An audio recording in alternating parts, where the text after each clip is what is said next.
The deep dive के इस नए और बेहद खास गहरे विश्लेषण में स्वागत है।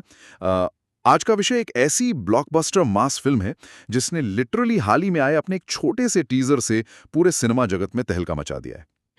बिल्कुल तहलका मचा दिया। मतलब सिर्फ थोड़े से विजुअल से ही। हाँ, और हम बात कर रहे हैं सुपरस्टार यश की आने वाली फिल्म टॉक्सिक की। चलिए इसको थोड़ा डिटेल में समझते हैं, क्योंकि सिर्फ 1 मिनट 55 सेकंड के इस वीडियो ने बिना पूरी कहानी दिखाए ना एक ऐसी नई और खौफनाक दुनिया खोल दी है जिसने सबके दिमाग हिला दिए हैं। सही कहा।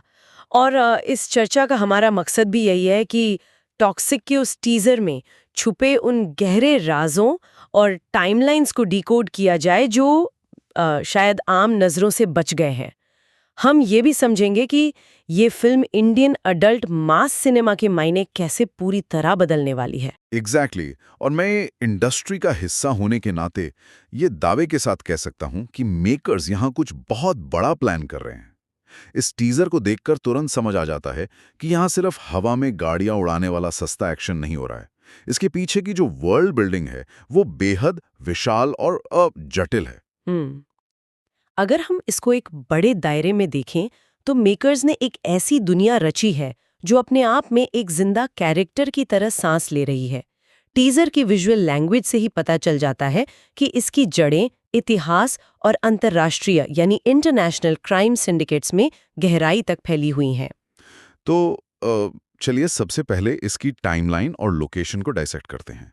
जो डिटेल्स मैंने पर्सनली नोटिस की हैं उनके हिसाब से ये कहानी लगभग 1940s से लेकर 1970s के गोवा में सेट है। पर ध्यान देने वाली बात यह है कि ये वो गोवा बिल्कुल नहीं है जहां लोग छुट्टियां मनाने जाते हैं। हाँ, वही ये एक सैवेज एक्शन थ्रिलर सागा की तरह पेश की जा रही है। उस खूबसूरत समुद्र के किनारे के पीछे छुपे सबसे अंधेरे और खौफनाक कॉलोनियल क्राइम सिंडिकेट्स की असलियत यहाँ दिखाई जाएगी। और यहाँ सबसे हैरान करने वाली बात यह है कि कहानी की टाइमलाइन अलग-अलग हिस्सों में बटी हुई साफ नजर आती है।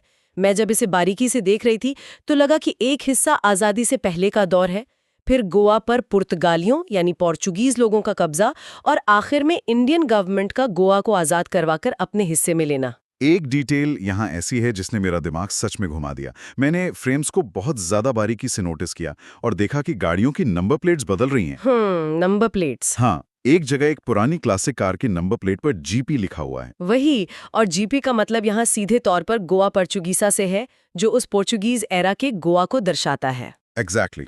और फिर आगे के उन फास्ट पेस्ड एक्शन शॉट्स में एक जलती हुई गाड़ी के नंबर प्लेट पर जीडीबी लिखा हुआ है, जो कि पुर्तगीज के जाने के बाद का टाइम है जब गोवा, दमन और दीव एक यूनियन टेरिटरी बन गए थे। ये डिटेल्स वाकई बताती हैं कि कहानी में वक्त कितनी तेजी से आगे बढ़ रहा है और सत्ता कैसे बदल रही है ये भी। हाँ, ये सिर्फ नंबर प्लेट्स का बदलना नहीं है, ये सीधे तौर पर पावर शिफ्ट की एक बहुत बड़ी कहानी है। जैसे जैसे देशों की सत्ता बदलती है, नए नियम आते हैं और जो पुराने स्मगलिंग रूट्स होते हैं वो अचानक से एक खौफनाक बैटल ग्राउंड बन जाते हैं। एकदम लॉलेस वक्त। बिल्कुल। सोचिए, जब पुर्तगालियों का होल्ड कमजोर हो रहा था और इंडियन गवर्नमेंट अपना कंट्रोल बना रही थी, उस बीच का जो वक्त था वो पूरी तरह से कियोस और लॉलेसनेस का था।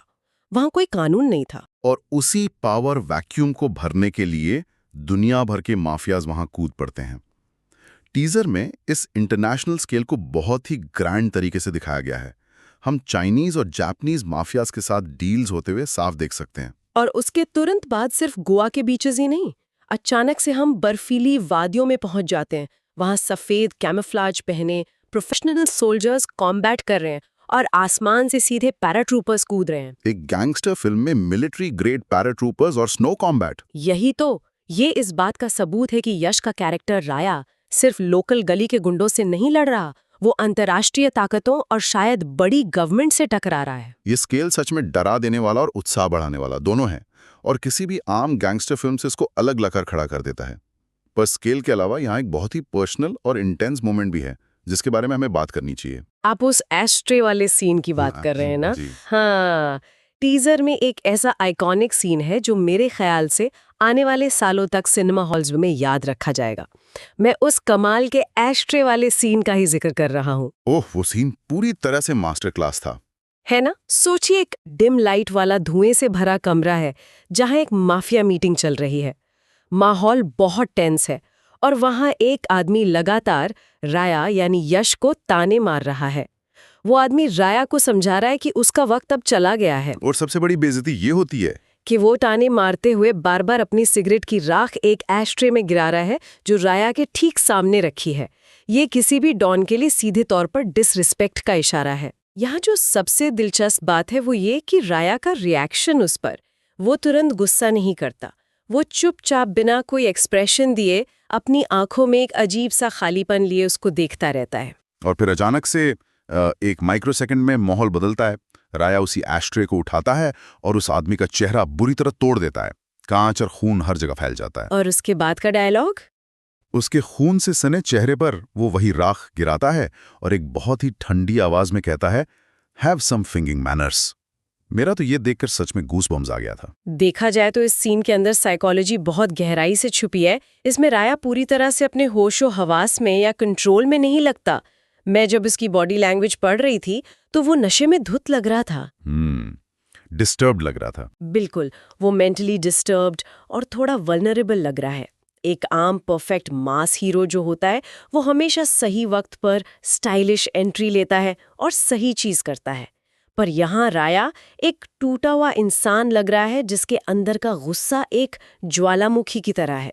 वो रिएक्टिव है, कैलकुलेटिव नहीं। ये कैरेक्टर को बहुत ज्यादा रिलेटेबल और साथ ही डेंजरस बनाता है। और सिर्फ कैरेक्टर ही नहीं, इस सीन और पूरे टीजर के विजुअल एस्थेटिक्स को समझना भी बहुत जरूरी है। जब भी हम यश को देखते हैं तो दिमाग में तुरंत केजीएफ की वो डार्क, डस्टी और ग्रे टोन्स आती हैं। पर टॉक्सिक का जो मूड बोर्ड है वो बिल्कुल अलग है। सही कहा। और दर्शकों के लिए आसान भाषा में बताएं तो मूड बोर्ड सिनेमाटोग्राफी में फिल्म की फीलिंग और कलर्स डिसाइड करता है।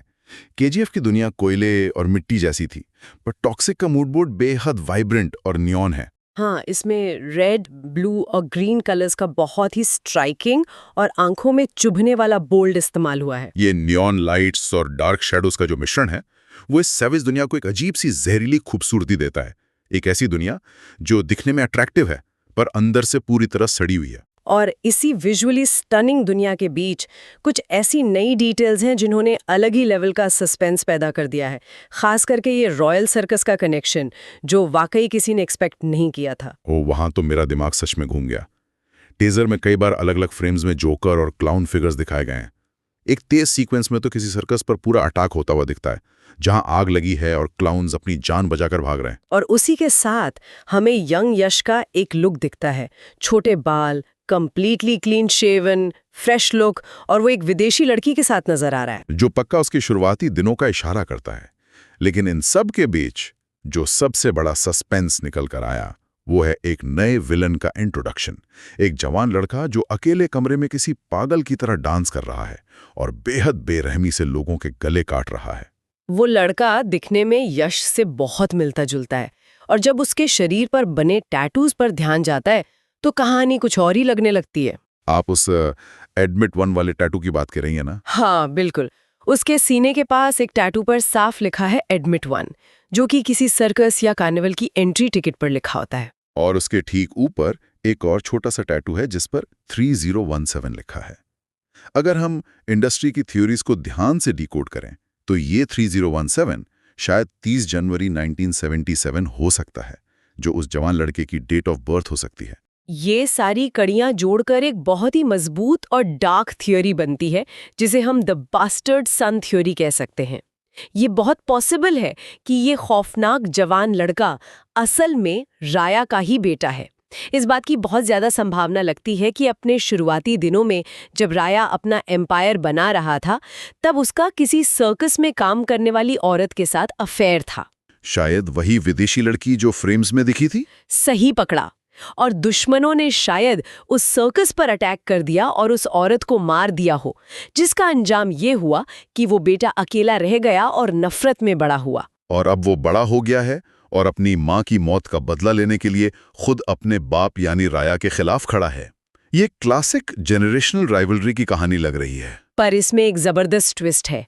ध्यान देने वाली बात ये भी है कि इस बेटे का भी फेवरेट हथियार अपने बाप की तरह ही बड़ा सा मशेटे यानी छुरा है। बाप पर गया है पूरा। दोनों का वायलेंस करने का तरीका बिल्कुल एक जैसा है, लेकिन इस नए लड़के के एक्शन की ब्रूटैलिटी उस लेवल की है जो इंडियन स्क्रीन्स पर आमतौर पर नहीं दिखती। वो गला काटने वाला शॉट। गला काटना, हाथ को सीधे कलाई से काट देना, एक जोकर मास्क पहने हुए आदमी का चेहरा कांच पर बुरी तरह रगड़कर उसको मौत के घाट उतारना, ये सब दर्शाता है कि इस बार वायलेंस को सिर्फ स्टाइलिश नहीं बल्कि खून खराबे से भरा और रोंगटे खड़े कर देने वाले तरीके से पेश किया जा रहा है। ब्रूटैलिटी की बात चली रही है तो उस स्पेसिफिक गोस्ट राइडर वाले सीन पर आना बहुत जरूरी हो जाता है। मेरी लिस्ट में वो सबसे टॉप पर है। टीजर का वो एक शॉट जहां एक अकेली लड़की को कुर्सी पर रस्सी से बांध कर रखा गया है। ओ बाप रे, उस सीन का सेटअप देखकर ही डर लगता है। गुंडे उसे डराने की कोशिश कर रहे होते हैं। एक छोटे गुंडे ने उसके चेहरे के पास एक जलता हुआ लाइटर लाया सिर्फ धमकाने के लिए। और फिर जो होता है वो माइंड ब्लोइंग है। मोहिनी की और ये कहती है कि उस लड़की ने डरने के बजाय पहले से ही अपने मुंह में पेट्रोल या अल्कोहल भर रखा होगा। और जैसे लाइटर पास आया उसने वो पेट्रोल सीधे उस गुंडे के लाइटर पर थूक दिया, जिसके नतीजे में वो गुंडा अचानक से एक जलता हुआ आग का गोला बन गया। बिल्कुल गोस्ट राइडर की तरह। हाँ, और तड़पने लगा। ये सीक्वेंस इतना अनएक्सपेक्टेड और वाइल्ड है कि ये साबित करता है कि इस फिल्म में औरतों के कैरेक्टर्स भी आम फिल्मों की तरह सिर्फ बचाए जाने का इंतजार नहीं करेंगे, वो उतने ही खतरनाक हैं जितने के मर्द, और वो बराबर का मुकाबला करेंगे। सही बात है। और ऐसे देखकर एक बहुत जरूरी सवाल उठता है, क्या ये फिल्म भारत में सच में अडल्ट्स ओनली मास सिनेमा के नए दरवाजे खोलने की हिम्मत कर रही है? ये बहुत बड़ा पॉइंट है, क्योंकि आमतौर पर इंडियन मास सिनेमा एक पॉइंट के बाद खुद को रोक लेता है। फिल्म मेकर्स को लगता है कि फैमिली ऑडियंस को थिएटर लाना है तो खून थोड़ा कम कर दो, वायलेंस को थोड़ा कम रियल रखो ताकि लोग डर ना जाएं। पर टॉक्सिक बिल्कुल कॉम्प्रोमाइज नहीं कर रही। टीजर के आखिरी में यश का वो डायलॉग तो याद ही होगा। अंधेरे में से एक हैवी आवाज आती है, डैडीज होम। ये सिर्फ एक कूल सुनाई देने वाली कैच फ्रेज नहीं है। अगर हम उस बाप बेटे की राइवलरी वाली थ्योरी को ध्यान में रखें तो ये लाइन उस डार्क रिश्ते की तरफ एक बहुत बड़ा और चिलिंग इशारा है। फिल्म अपने अडल्ट नेचर को बिल्कुल नहीं छुपा रही है। याद है कि उसमें अनअपोलोजेटिक वायलेंस है। जंप्स और कट्स इतने तेज और डिस्टर्बिंग है। और एक बेहद बोल्ड खता कवाडी यानी बेड तोड़ने वाला इंटीमेट सीन भी इतने कॉन्फिडेंटली दिखाया गया है। वहीं टॉक्सिक को देखकर मुझे तुरंत हॉलीवुड की हार्डकोर अडल्ट एक्शन फिल्म्स की याद आई, जैसे डेडपूल या जॉन विक, जो अपनी टारगेट ऑडियंस को जानती हैं और किसी भी चीज में फिल्टर नहीं लगाती। ये इंडियन सिनेमा के लिए एक ए-रेटेड मास सिनेमा रेवोल्यूशन की शुरुआत लग रही है, जहां डार्क थीम्स को उनके सबसे रॉ फॉर्म में एंजॉय किया जाएगा, बिना किसी शर्म या माफी के। और इसी अनफिल्टर्ड एटीट्यूड ने बॉक्स ऑफिस पर आने वाले उस एपिक क्लैश को और भी ज्यादा मजेदार बना दिया है। 19 मार्च को सिनेमा के पर्दे पर सच में एक आधुनिक महाभारत होने वाली है। एक तरफ है टॉक्सिक और दूसरी तरफ है पैन इंडिया फिल्म धुरंधर। टीजर की शुरुआती लाइन को दोबारा ध्यान से सुना जाए तो आवाज आती है, इस बार की जंग अलग होने वाली है, give up Raya, it's over. हाँ, वहां वो लाइन सिर्फ फिल्म के अंदर किसी दुश्मन का डायलॉग नहीं लगती, ये एक साफ साफ मेटा कमेंट्री लगती है। का डायलॉग बाहर की असली दुनिया यानी बॉक्स ऑफिस क्लैश पर तंज कस रहा हो। मेकर्स को पता है कि सामने एक बहुत बड़ी फिल्म है और उन्होंने ये लाइन डालकर दिखा दिया है कि वो इस क्लैश के लिए पूरी तरह तैयार हैं। और इन दोनों फिल्मों का क्लैश इसलिए भी बड़ा है क्योंकि ये दो बिल्कुल अलग विचारधाराओं की टक्कर है। धुरंधर में जहां एक सीरियसनेस है, डिसिप्लिन और देशभक्ति वाली फीलिंग है, वहीं टॉक्सिक उसका पूरी तरह से उल्टा है। टॉक्सिक बिल्कुल वाइल्ड, अनटेम्ड और पागलपन से भरी हुई है। इसको एक एनालॉजी से समझें तो धुरंधर देखना शायद एक ग्रैंड रिपब्लिक डे परेड देखने जैसा होगा, जहां आप प्राउड और डिसिप्लिन फील करते हैं। लेकिन टॉक्सिक को देखने का अनुभव वैसा ही होने वाला है जैसे इंडियन क्रिकेट टीम के वर्ल्ड कप जीतने पर सड़कों पर जो एक पागलपन, रॉ जश्न और शोर शराबा होता है। वाह, क्या कमाल की एनालॉजी दी आपने। ये दोनों फिल्मों का क्लैश असल में दो बिल्कुल अलग तरह के सिनेमा व्यूइंग एक्सपीरियंसेस का क्लैश है। एक जो इंस्पायर करता है और दूसरा जो आपके अंदर के जानवर को जगाता है। ये मुकाबला वाकई ऐतिहासिक होने वाला है। एक तरफ सीरियस हीरोइक नैरेटिव देखने वाली ऑडियंस है और दूसरी तरफ वो ऑडियंस है जो थिएटर में प्योर मैडनेस और एड्रेनलिन रश के लिए टिकट खरीदती है। लेकिन टॉक्सिक ने अपना इरादा साफ कर दिया है कि वो पीछे हटने वालों में से नहीं है। उन्होंने एक ऐसी डिस्टर्बिंग दुनिया चुनी है जो बेचैन करती है लेकिन नजरें हटाने नहीं देती। तो इस सब का आखिर मतलब क्या निकलता है? अगर हम आज की इस पूरी चर्चा को समेटें तो एक बात बिल्कुल शीशे की तरह साफ है। मेकर्स का आत्मविश्वास बहुत बड़ा है। उन्होंने किसी सेफ फॉर्मूले वाले रास्ते को नहीं चुना। उन्होंने एक विशाल इंटरनेशनल कैनवस, खून से भरी कहानी और उस डार्क जेनरेशनल राइवलरी पर अपना बहुत बड़ा दांव खेला है। ये दांव कितना बड़ा है इसका अंदाजा हमें थिएटर में ही लगेगा। पर आम सिनेमा प्रेमियों के लिए ये सिर्फ बॉक्स ऑफिस टक्कर नहीं है, ये सिनेमा के बदलते स्वरूप को देखने का सुनहरा मौका है। ऑडियंस को अब वही पुराना घिसा पिटा फॉर्मूला नहीं चाहिए। उन्हें ऐसी फिल्में चाहिए जो उन्हें मेंटली चैलेंज करें और नए नियम सेट करें। सही कहा, और यही बदलाव सिनेमा को आगे बढ़ाता है। हमने आज जितनी लेयर्स खोली हैं, उसने वाकई मेरे अंदर की एक्साइटमेंट को 10 गुना बढ़ा दिया है। और इस पूरे विश्लेषण को खत्म करने से पहले एक एक्सपर्ट के तौर पर सभी सुनने वालों के दिमाग में एक आखिरी विचार छोड़ना जरूरी हो जाता है। जब किसी हीरो के एक्शंस पूरी तरह से मॉरली करप्ट हो जाए, जब वो सही और गलत का फर्क भूल जाए और कहानी पूरे क्योस पे आधारित हो, तो क्या सच में लोग उस हीरो को सिर्फ उसके स्वैग की वजह से पसंद करते हैं? ये तो पॉइंट है। सिनेमा के एक ऐसे दौर में आ चुके हैं जहां हमें एक आदर्श, रूल फॉलोइंग, सच्ची हीरो को देखने से ज्यादा एक शानदार और तबाही मचाते एंटी हीरो को देखने में ज्यादा मजा आता है। ये सच में सोचना पर मजबूर कर देने वाली बात है, और ये बहस टॉक्सिक के रिलीज होने के बाद और भी गहराई से उभर कर आएगी। आज के इस गहरे विश्लेषण में बस इतना ही। अगली बार फिर मिलेंगे एक और माइंड बेंडिंग टॉपिक के साथ।